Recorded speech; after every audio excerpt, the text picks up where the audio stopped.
starts right now. A search for a murder suspect causing standoffs in 2 cities, and now that suspect is in the hospital. We break down the scene that happened in Dilley. Nearly a dozen people with no place to call their own tonight after a large apartment fire over on the northeast side. What we know about the cause and if anyone was injured. Dentists being able to relate to their patients, how federal funding is helping add diversity to the roster of those joining the dentistry field. But first, tonight, standoffs and police chases in a small town southwest of San Antonio, and now a murder suspect is in the hospital. While there is no longer a threat to the public in Dilley, police tell the night team's Lee Waldman the day's events are certainly alarming. Police tell us things started here in Pearsall last night with a homicide and ended here on Highway 85 just outside of Dilley this afternoon. Everything in between can only be described as shocking for this small town. The impact that something like this has on a small town is long-lasting. It all starts at 11:30 in the morning when Dilley PD assisted Pearsall Police, Frio County deputies, and Texas Rangers in attempting to arrest a man in connection with the homicide in Pearsall. Dilley Police Sergeant Adrian Ruiz says the man, This time we're waiting for the Texas Rangers to release the name of the suspect, wouldn't get out of his car, and the first of 3 standoffs ensued on Merle Street. Neighbors described a swarm of activity. The man taking off and led police on a chase until he got here, Kinzel Street, where the second standoff ensued. He again taking off, but law enforcement used stop sticks to deflate his tires. The suspect's car went off Highway 85, heading towards Charlotte, a town 30 miles northeast of Dilley. Texas Ranger was speaking with him. The sheriff deputies were also speaking with him, trying to get him to peacefully come out so that we could resolve the situation. Inside, they heard a gunshot inside of the suspect's car. Law enforcement performing CPR before taking him to the hospital. His condition hasn't been released. Meanwhile, the day's event left many in Dilley scared, shocked, and uneasy. For a tragedy like this to strike our small community, our officers will be very diligent in making sure that the community is aware that we are here to protect them and do the best we can for them.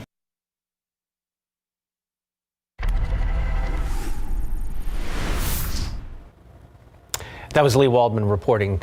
Tonight, 11 people without a place to live after an apartment fire on the northeast side. At this time, there are no injuries reported. However, according to fire officials, one person still isn't accounted for. The night team's John Paul Barajas spoke to those affected along with officials to see if they know what caused that fire. Fire crews rained down water on flames in Building 15 of the Cottage Creek Apartments off of Raybon and Village Trail Drive. A 2-alarm fire requiring all hands on deck with dozens of fire trucks and even more firefighters to get it under control. According to fire officials, 11 people lost their homes. This is all I got. Just my dog, me, and my phone, and my jacket. But I say, thank God, I'm alive. Nina Myers is one of those 11 who is now homeless. She's staying optimistic, but says she'll never forget what she saw. Smoke, lots of smoke. But it was a long time before our side caught on fire, and when it did, the fire department couldn't get the water over to our side. Today's fire bringing along a lot of challenges. The wind gusts were spreading flames fast. Fire Chief Charles Hood told us they were lucky to keep everything contained to just one building. We aggressively tried to attack it with an interior attack. We were driven out because of the heat. We had a partial roof collapse, so we went defensive. Chief Hood adding Red Cross was contacted for those displaced. A total of 12 units were destroyed. And at this time, they are looking into what might have started all of this. There were witnesses that this fire could have started from a domestic altercation, so we're looking into that. Can't confirm it, but now, for the person that is unaccounted for, Chief Hood said they might not have been here when the fire started, but they're still working to confirm that. He also mentioned just this year alone, in a month and a half, they've already had 5 fatal fires. He hopes it stays that way. John Paul Barajas, KSAT 12 News. Thank you, John Paul. The Bexar County Medical Examiner's Office is working to identify the person found shot dead inside a vehicle on the northwest side. Police responded to calls around 4 a.m., believing the driver had crashed in the parking lot of a Chili's restaurant off Northwest Loop 410 near Babcock and Callahan Roads. When police arrived, they discovered the man had been shot. There were no witnesses in that area. San Antonio police believe drunk driving is the cause of a fatal crash from overnight over on the west side. That crash happening around 3:30 this morning on Highway 90 West near West Military. Police say the pickup truck driver drifted into the shoulder and hit a guardrail. As a result, the driver overcorrected, crossed 3 lanes and crashed into the guardrail on the other side of the highway. The pickup went over that guardrail and rolled several times before landing in a grassy area. Police say the man was not wearing a seatbelt and was ejected from the vehicle. He died on the way to the hospital. He has not yet been identified. An East Side neighborhood littered with at least 80 shell casings after a shooting overnight that sent 2 people to the hospital. The shooting happened just after 11 p.m. outside a home on Candlebright Drive near Benzingelman and North Foster Road. Deputies say a couple returned home to find men on their doorstep. An argument escalated with those 2 men and they allegedly opened fire with an AR-15 and 9mm handgun. The couple was about to drive off to the nearest intersection when deputies found them shot. So far, no arrests have been made. A sword attack leaves 1 man facing charges and another in critical condition on the northwest side. That incident happened around 10:30 last night on West Broadview Drive, not far from Bandera Road. Police getting a call from a man claiming he, quote, hit a person with a sword, end quote. When they arrived, they found 1 man with a severe cut to the neck and a sword was nearby. That man taken to University Hospital. The other man booked for aggravated assault with a deadly weapon. It is starting to become a Sunday ritual. Dozens of volunteers combing through trailheads in hopes of finding clues to get 1 step closer to Lena Keel. The 3-year-old was last seen back on December 20th after disappearing from an apartment complex playground off Fredericksburg Road. Today, the search was at Fox Park Trailhead, which finishes out the last stretch of the greenbelt near that apartment. Volunteers say they're grateful to help the Afghan community in more ways than just these searches. Very open to us helping them and trying to see what we can do for them. We've managed to get the African community and at least meet them and assist them in things they need. This is the last search the group has planned for now. They hope to get more information from SAPD on where they should take their search efforts next.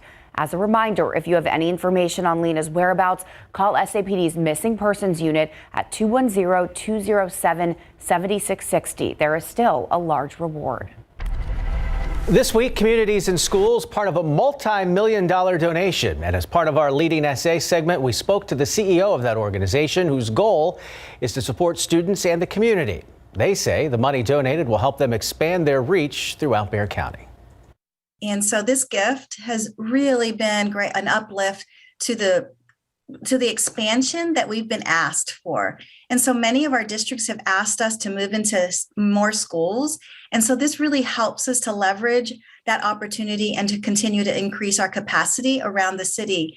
And so I hope that more parents will be able to see the communities and schools represented in their campus, helping students and being a resource and allowing our students to get that support.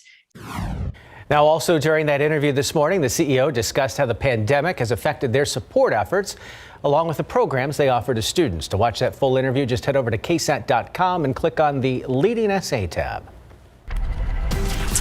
Alrighty, wrapping up the weekend. It was a beautiful day today. Hope we were able to get out and enjoy a little bit more comfortable outside today because we didn't have the wind to contend with like we did on Saturday, falling into the upper 40s now. High temperatures this afternoon for a lot of us were in the mid 60s, 65 at the airport, 63 over in Seguin, and a few low 70s down to the southwest of San Antonio. Overall, a beautiful day. Coming up, we're going to talk about several things. One, another freeze in the forecast tonight for some of us, not all of us. That leads into a cold start to what's actually going to end up being a lovely Valentine's Day tomorrow.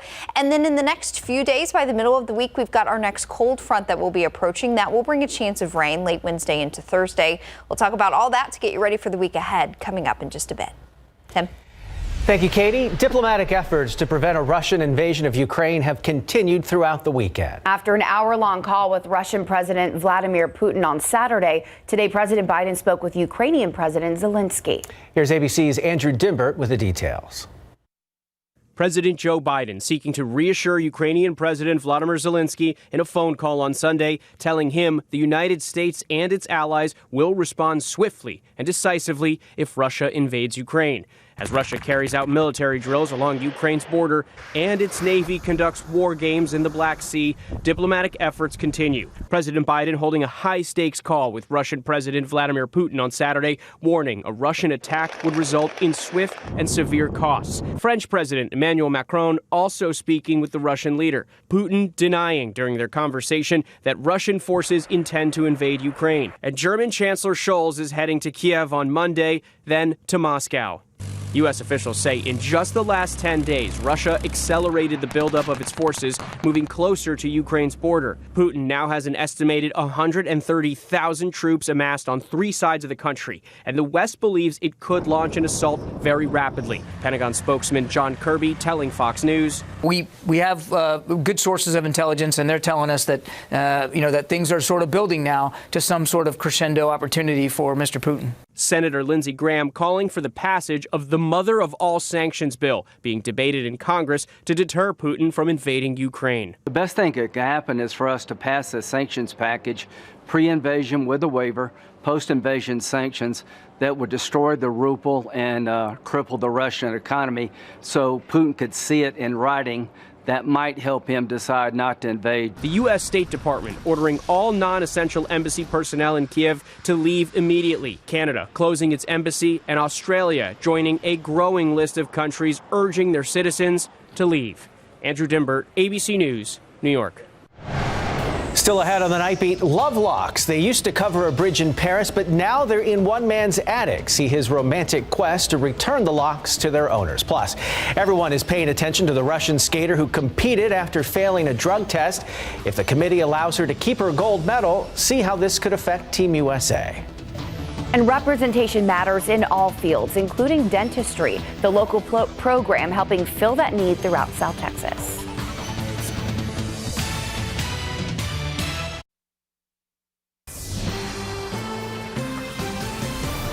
Many counties in South Texas desperately need dentists, specifically ones who represent the patients they serve. The Hispanic Center for Excellence at UT Health San Antonio is using federal funding to fill that need. I learned how it's creating hope for students and patients across South Texas.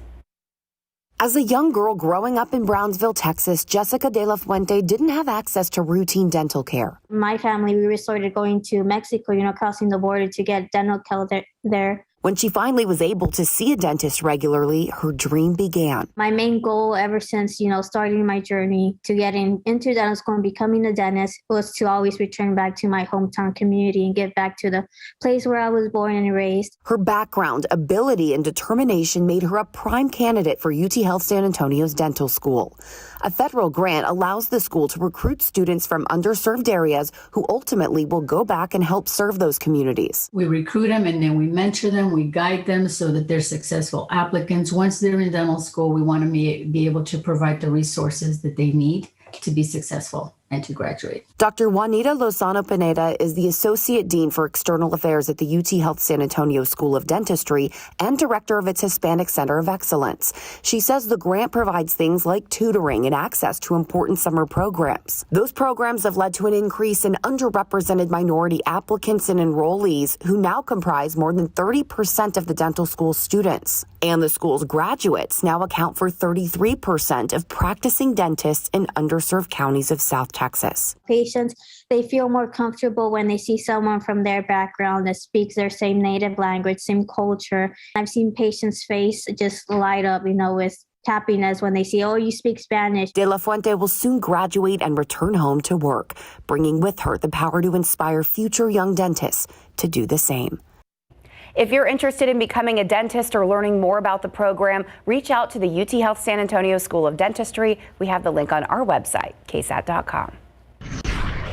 Much more calm out there today. Not a bunch of wind out there blowing everything around. Nice and quiet. Beautiful. A really nice day, especially when you stop and think about what the weather was like on this day 1 year ago. It's about the start of things, wasn't it? Yes. This, the 13th of February, day before Valentine's Day, things had already gotten cold, but the 13th was when our first batch of wintry precip moved on in. So yes, we have made it to the anniversary of the big freeze, or whatever you'd like to call it. And in advance of that, Sarah Spivey and I have recorded our latest episode of our Whatever the Weather podcast. And in this episode, it's totally dedicated to the big freeze of February of last year. We kind of talk about what it was like to be a meteorologist during that event.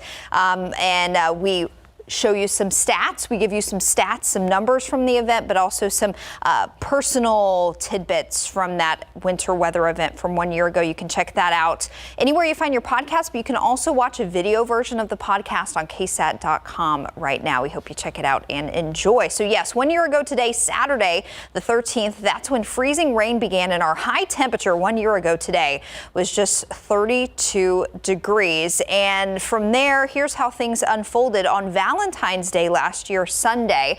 That's when we got our first round of snow. That was Sunday night into Monday morning. The total there between Sunday night and Monday morning, 3.7 inches of snow. Then Monday morning, our temperatures bottomed out at their lowest for the event. 9 degrees was our morning low temperature in San Antonio on Monday. Then later that week on Thursday, another round of snow, another 2.5 inches of snow for us. Hard to believe it has been a year. And if you're worried about history repeating itself, don't worry about it. Here's your forecast for this week. The only precipitation we've got in the forecast is just some plain old rain Wednesday into Thursday. We'll talk about that briefly. We've got the potential for a light freeze tomorrow morning for some areas, and then Friday morning, but nothing like what we were dealing with a year ago, thankfully. 48 now at the airport, calm winds.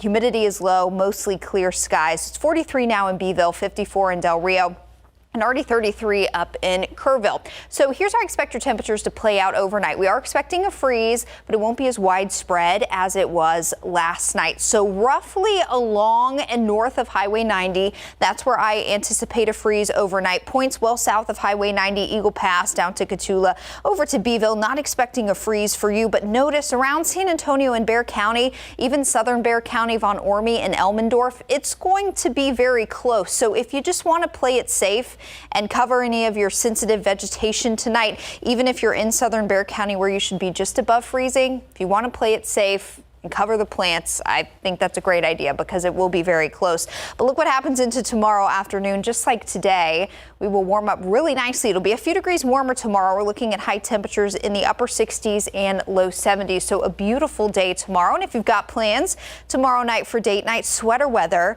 is in the forecast. Temperatures will fall through the 50s tomorrow evening. Clear skies, light winds.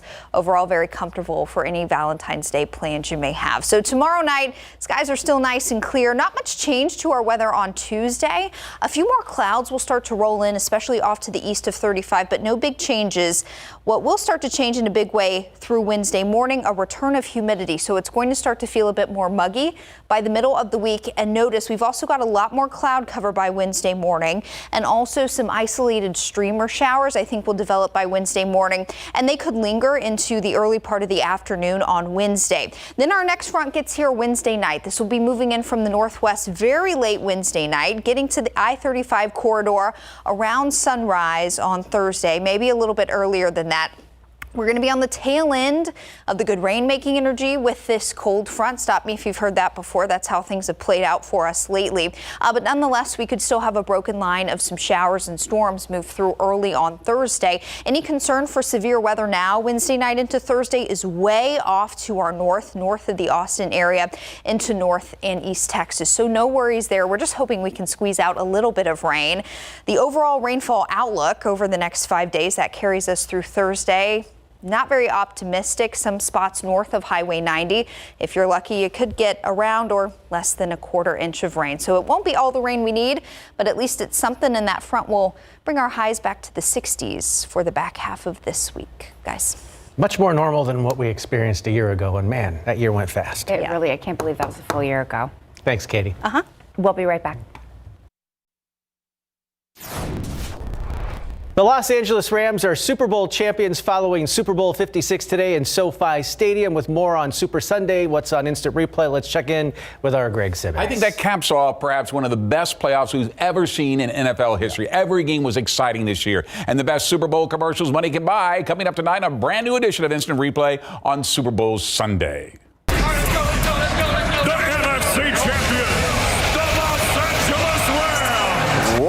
pregame ceremony for two teams looking for their first Super Bowl win, led by Matt Stafford, the former Lions quarterback, looking for his first Super Bowl win as a member of the Rams. The Rams looking for their first Super Bowl title in Los Angeles. The AFC champions, the Cincinnati Bengals. Joe Burrow, or as he is known as Joe Cool, leading the Bengals out in their third Super Bowl appearance ever and looking for the first Super Bowl victory in Bengals history. We got the highlights from pregame to halftime, from first quarter to the final quarter for you tonight.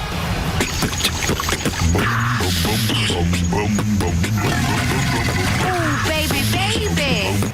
I love that one. And let's not forget the best Super Bowl commercials money can buy. Sometimes they're even more fun than the game itself. Not tonight. We've got our favorites. And what was your favorite Super Bowl commercial? Tonight, you decide. Instant Replay is live, and it's after the Nightbeat. There were a lot of good ones tonight. I missed so many of them. I'm going to have to go back and watch them online. Yep, absolutely you do. Busy working, Greg. You're very busy working. We'll see you again in a little bit. Sure. We'll see you right after this break. Well, the weather is once again impacting the 2022 Winter Olympics in Beijing. High winds led to the delay of the marquee event in the men's alpine program last weekend. And now it's snow, the real kind that's actually causing some issues on the slopes. Here's ABC's Alex Perchet with all the details from Beijing. Heavy snowfall disrupted some Olympic events on Sunday, prompting the cancellation of training for the women's downhill and postponement for qualifiers for the women's free ski slopestyle. But the competition continues. Team USA now with 6 gold medals. Erin Jackson at the top of the podium after winning the women's 500-meter speed skating event. Jackson becoming the first black woman to win a speed skating medal at the Winter Olympics. My second season, I don't know what happened. Everything just kind of fell apart, and I thought like maybe I'll never go fast again. I just continued to listen to my coach and try to turn it back around, and ended up finishing the season off pretty strong. America hoping for more gold. Kaylee Humphreys in the lead after 2 heats in the Olympic debut of the women's monobob. Alana Myers-Taylor also in the hunt, currently in 4th place. In the ice dance rhythm competition, Americans Madison Hubble and Zachary Donahue with the best performance for Team USA has them currently sitting in 3rd place. Hubble helped win the U.S. silver in the team competition. But that medal still hasn't been awarded, while the fate of Russian phenom Kamila Valieva is decided. The Court of Arbitration for Sport will determine if Valieva can take the ice in the women's single competition, a ruling expected Monday. My understanding is that this is about the lifting or not lifting of that suspension. In December, the 15-year-old tested positive for the heart medication trimetazidine, banned by the IOC, who did not learn of the results until after she helped the Russian Olympic Committee win gold in the team event. Her coach insisting she's innocent and clean. The IOC saying a decision on if Russia keeps that gold medal will come at a later point. Alex Perchet, ABC News, Beijing.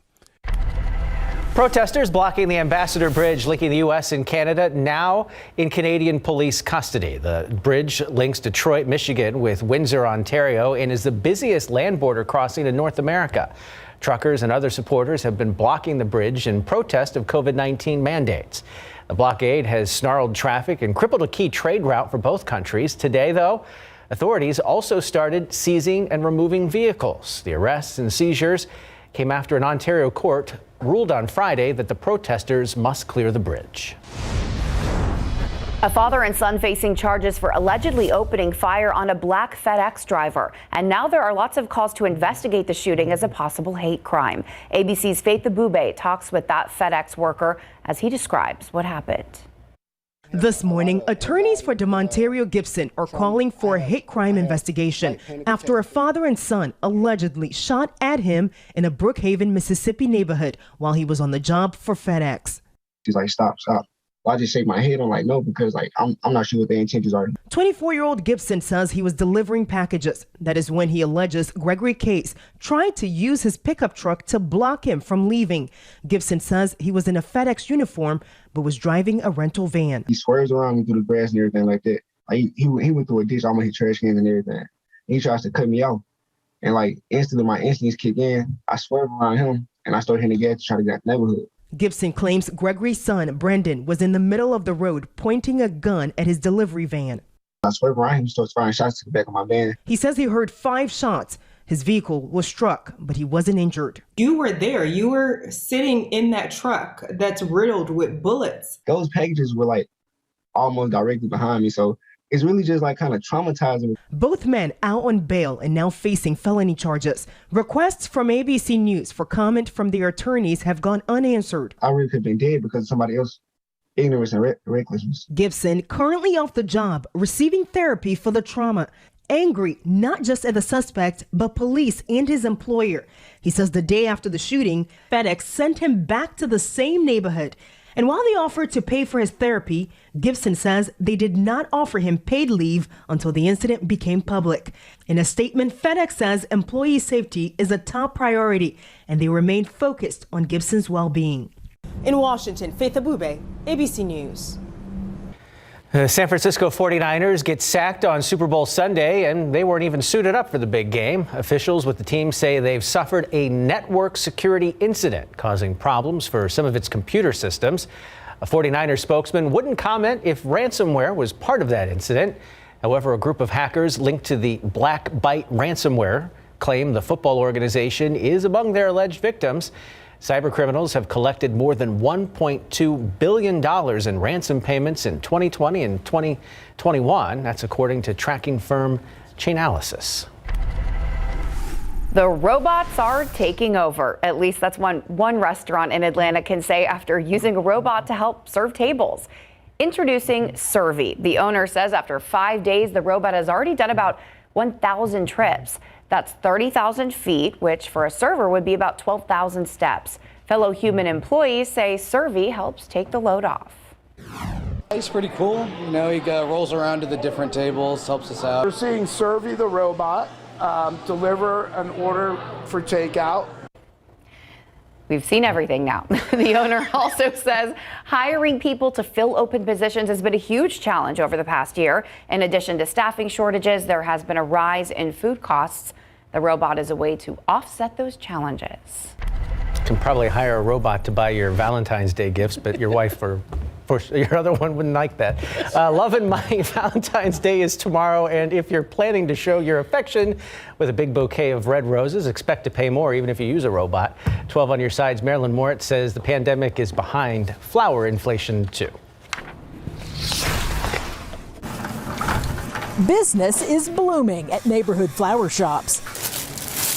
But with Cupid's big day looming, a word to all you Romeos with your heart set on romantic red roses. There are going to be plenty of flowers available. There is a shortage of roses. Florist Jack Cross says there are roses available, just fewer than years past. It's a global shortage rooted in the pandemic, untended crops, labor shortages, and transportation delays. And now that demand is high, so are prices. We're seeing a much larger increase on the wholesale cost that we have to pay for roses than I have ever seen in the 35 years I've been doing this. He'll absorb most of the increase, but says customers can expect to pay $10 to $15 more than last year. There's another shortage that's a thorn in the side of florists: glass. It's making it tricky to find the glass vases for the arrangements. Hard goods, I would say that was what we were more short on because you're having to pay so much in shipping too. Florist Gina Clark says their vase costs have doubled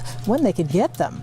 They too will absorb most of the increases. Valentine's Day, a big deal for florists, is a challenge this year, so it couldn't hurt to show them some love too. I say what helps florists is people ordering in advance. And being open-minded to something different, because pink is pretty romantic too. Marilyn Moritz, KSAT 12 News. He was making his own.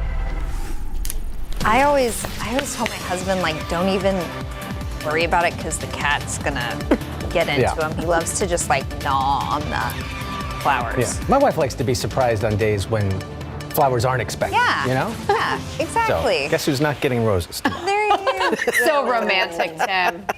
Tim, I was rooting for you there for a few seconds.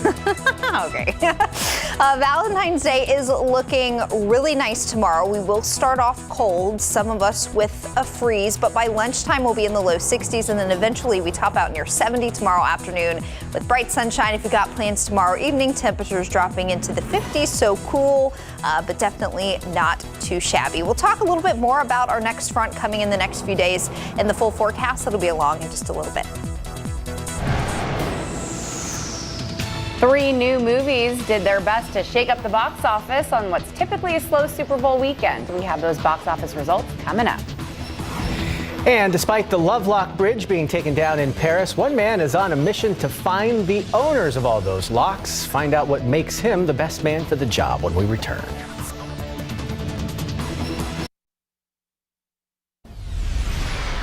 On the eve of Valentine's Day, you may remember Paris had to remove its Lovelock wall due to the weight impacting the stability of the famed bridges over the Seine River.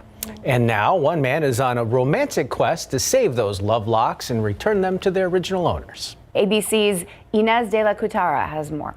When Gio and Janelle Fuente visited the City of Love back in 2015, they made sure to stop by the Pont des Arts. The two placing a Lovelock on the bridge, just like hundreds of thousands of couples before them. I love you, baby. I love you too, baby. So much love on that bridge, but just months later, the city of Paris had to take them down over fears the added weight could cause the bridge to collapse. I remember literally telling my mom one time, like, I hope ours survives somehow. Seeing that, Phileas, who collects a bunch of antique keys, realized some of those keys could open up antique locks. And at that time, I became the Lovelock saver. I didn't want all of the Lovelocks go to the garbage. Phileas amassing stacks and stacks of locks in his attic. So this one says, "Will you marry me?" Yeah. And among them, there was this one with the names Gio and Janelle Fuente. We were able to track them down in Florida, Gio surprising Janelle with an early Valentine's gift. Oh my gosh!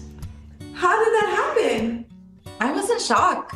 I would have never expected to see that again. The two telling us they're celebrating 20 years together this year. I definitely think the lock was a beautiful thing. This gift is incredible, like you said, 20 years later. Phileas also discovering a very special lock in his stash. And at one time I was cleaning it and I saw Michelle and Barack, Love Forever. I searched on the internet and found that they went in Paris in 2009. Well, ABC News did reach out to the Obamas, and while they did not respond directly to staffers who were on that Paris trip, say they don't believe there was a time the Obamas could have put it up, so the owner of that lock is still a mystery. We'll be right back. Well, with the mix of weather we have, at least today was good grilling weather. Yeah. And then tomorrow's good date night weather. So, I mean, not a bad forecast. I think I might be doing a little bit of grilling tomorrow since there will be no flowers. Yep.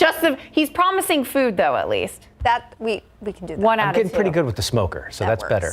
That works. It fills your belly. Flowers, nah, The weight of your heart and your stomach. That's what matters. That's right. That'll do. That'll do. Low temperatures this morning. Let's start there. We had a widespread freeze this morning across the area, even as far south as Laredo. Nearly 20 degrees below average for this time of year for us. But look how temperatures rebounded this afternoon. Now, the exception here is Hondo. Hondo, it did not get up to 89. Your sensor there has been acting a little strange the past couple of days, so just pretend that's not there. Otherwise, these temperatures are good. 66 in New Braunfels today, 68 in Cotulla, almost up to 70 in Del Rio. Across the country today, big spread in the high temperatures, single digits in Minneapolis, 20 in Chicago, 45 in Wichita there, 40s along the eastern seaboard. 75 in Miami. They always do pretty good. But this has been talked about a lot. Super Bowl today in Southern California, 85 in Los Angeles. That ties their record high temperature for today's date. So unseasonably warm down in Southern California for the big game today.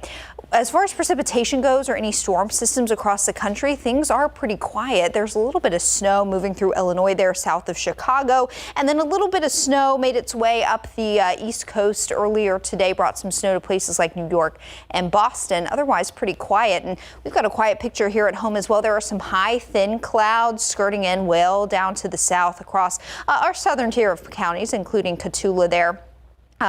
Into Live Oak County, closer to Beeville, and then down in deep South Texas. But those are just some high, thin clouds, and they won't really have an impact on our temperatures overnight. 35 in Kerrville currently, 54 in Del Rio, and 41 in Pleasanton. Air is still very dry. Our dew points are in the 20s and teens. So again tonight with the combination of clear skies, very dry air and lighter winds. We'll see temperatures drop down to near freezing for a lot of us, with a freeze more likely north of Highway 90. I'll show you your morning lows coming up in just a couple of minutes. Speaking of dew points, so we've got very dry air in place, and we'll continue to see really dry air through Valentine's Day. So that sets us up for another cold start to the day tomorrow and another warm but comfortable afternoon. As we get into Tuesday, notice our dew point numbers start to climb, and by Wednesday they're getting awfully close to the 60s, awfully close to muggy territory. Then they fall again during the back half of the week. That's because we've got our next front coming in Wednesday night and Thursday. So let's jump ahead to Wednesday. That's when it will start to feel a bit more humid out there.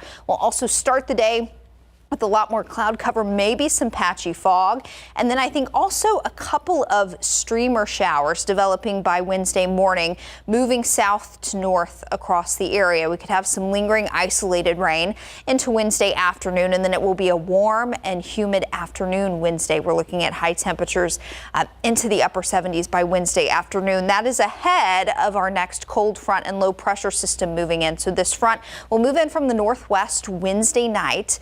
It should cross the I-35 corridor sometime around sunrise on Thursday. We'll be perfecting that timing for you over the coming days, but this does look like it moves through early in the day on Thursday, with likely a broken line of some showers and a few rumbles of thunder. But as you can see here, the rain is really going to be limited north of the Highway 90 corridor. So there's going to be a lot more rain off to our north and east. And again, we'll be kind of on the tail end of things here. But nonetheless, I do expect a broken line of some showers and storms early Thursday, and then that clears out by Thursday afternoon. So because we're on the tail end of the rain-making energy, that also kind of takes us out of the game for any concern for severe weather, which is not a bad thing. But there will be a higher concern for some severe weather in that yellow area that's north of Austin into north and east Texas as we get into Wednesday night and Thursday morning. Sorry, my little earpiece fell out of my ear. All right, so not concerned about a lot of severe weather. There could be a few rumbles of thunder. As far as rainfall potential out of this front Wednesday into Thursday, it is not good. A lot of us will likely get less than a quarter inch of rain, and that will really only be north of Highway 90. All right, so we're starting off cold in the morning, freeze possible north of Highway 90, but tomorrow's going to be a great day. I hope everyone has a lovely Valentine's Day, guys. Thanks, Katie. We will be right back.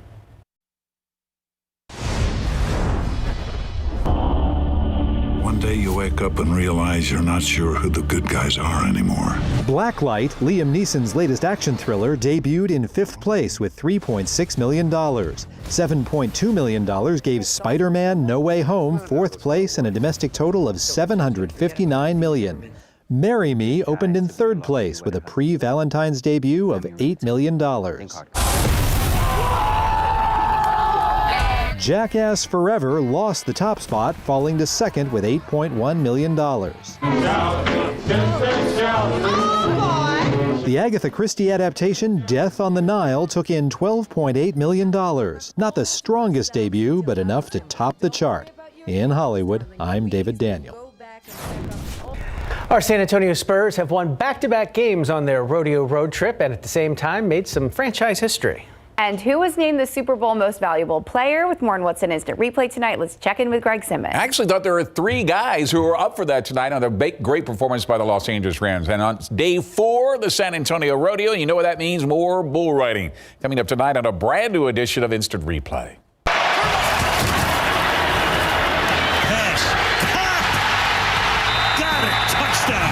Super Bowl 56 was held tonight in SoFi Stadium in Inglewood, California, between the Rams and the Bengals, who was named Super Bowl MVP in one of the toughest competitions you will ever see. Bull riding is back at the San Antonio Rodeo. DeJounte Murray looking at another 30-point game.